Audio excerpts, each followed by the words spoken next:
bibilang kita ng pagkain. Ay, kahit tayo. Sige na. Pera ka ba dyan? Sige naman eh. Bilan muna lang ako ng bagong iPhone. Lumang-luma na kasi ito eh, nakakahiya.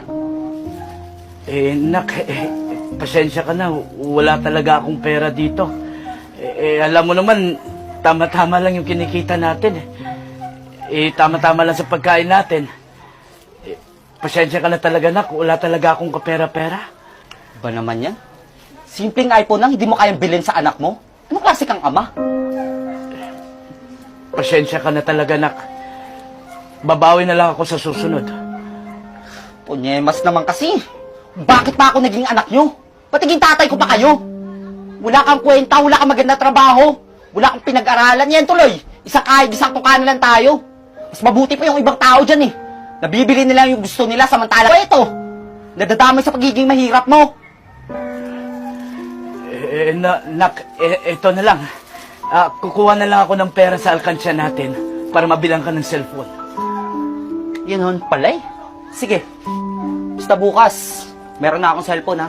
Pero gusto ko yung iPhone. Kasi pag wala, kalimutan mo na lang na anak mo ako.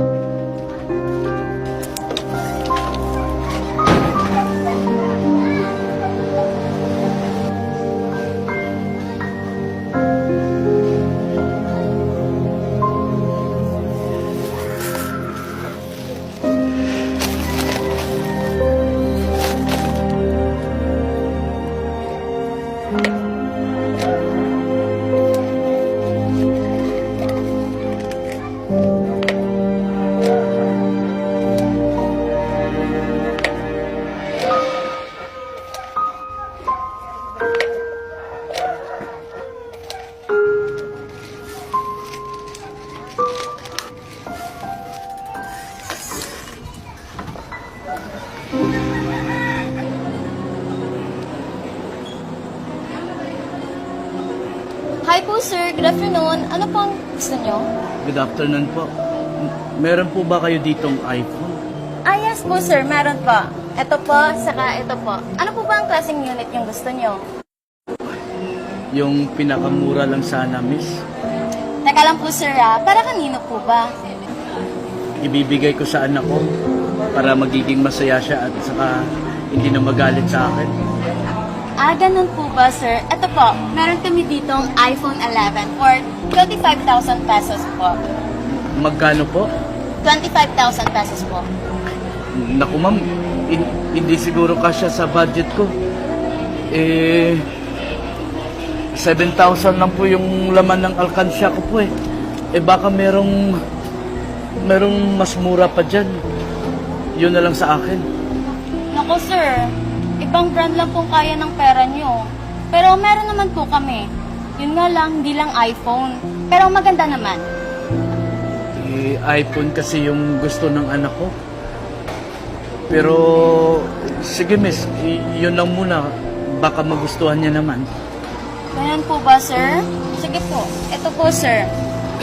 Kung ako lang ho, sir, dapat hindi na pinag-aksaya ng panahon at pera yung mga ganitong bagay, lalo na kung hindi naman mahalaga at kailangan ng anak nyo. Salamat po. Ayoko kasi magalit yung anak ko sa akin eh. Gusto ko magkasilbi naman ako sa buhay niya habang magkasama kami. Basta, gagawin ko lahat na magiging masaya yung anak ko habang magkasama kami dalawa. Lahat gagawin ko para sa anak ko. Ang swerte nga ng anak nyo eh. Yung iba nga, iniiwan ng tatay nila. Pero kayo ho, nandyan pa rin sa kahit anong hirap ng buhay. Ito po. Sige ho, sir. Maraming salamat po, sir, Mag-ingat po kayo.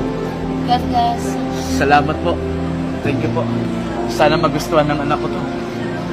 Baka naghihintay na yung anak ko sa bahay. Salamat ha. Salamat.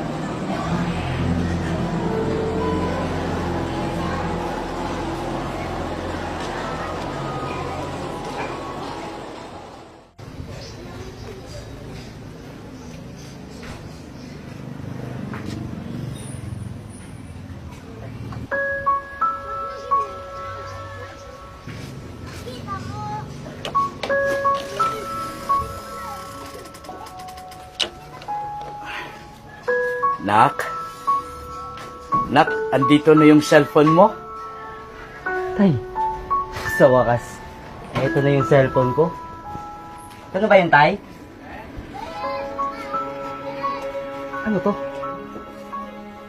Sabi ko iPhone? Hindi naman iPhone to ah! Nak, ito lang muna. Pagtsagaan mo lang muna to. Sana hindi ka na lang bumili kung ganyan na din ibibigay mo sa akin. Sa tingin mo kaya kong ipagbalakihan sa mga kaibigan ko? Pagtatawanan nila ako, Tay, kapag ginamit ko yan sa harap nila. Nag-iisip kami ng maayos, Tay. Sabi ko iPhone dahil luma na yung cellphone ko. Hindi yung cheap na cellphone ang ibibigay mo sa akin. Pambihira ka naman, Tay. Nak, babawi na lang ako sa susunod pag nagkapera ako.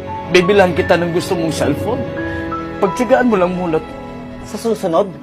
Wala nang susunod, Tay. Dahil ayoko na sa ganitong buhay. Napakawalang kwenta. Ibang-iba talaga ako sa ibang bata dyan eh. Sila may magandang buhay, may magandang damit, may magandang cellphone. Tapos yung tatay nila may kwenta. Hindi ka tulad sa'yo, Tay. Napakawalang kwenta. Sana hindi na ikaw yung tatay ko. Tay! Tay? Tay! Tay! Tay! Tay! Tay! Tulong! Tay!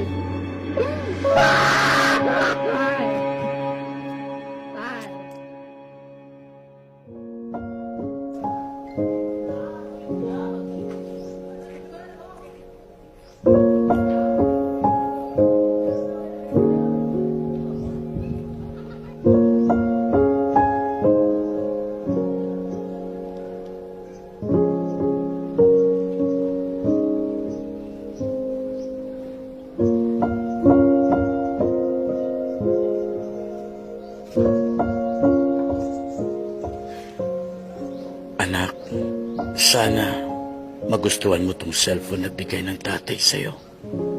Pasensya na, anak. Hindi ko nabibili yung mga gusto mo tulad ng ibang tatay. Dahil sa akin kaya naging ganyan din ang buhay mo. Nadamay ka pa sa pagiging mahirap ko. Sana, anak, matutunan mong mahalin ang tatay tulad ng pagmamahal ko sa'yo. Mahirap lang tayo, anak, pero ikaw ang nagsisilbing kayamanan ko. Pasensya ka na at hindi ko nasabi sa iyong may malubang sakit ang tatay. Alam ko na hindi na ako magtatagal pa. Kaya sana sa paglisan ko, anak, palagi mo pa rin alagaan ang sarili mo. May awa ang Diyos. Hindi ka niya pababayaan, anak.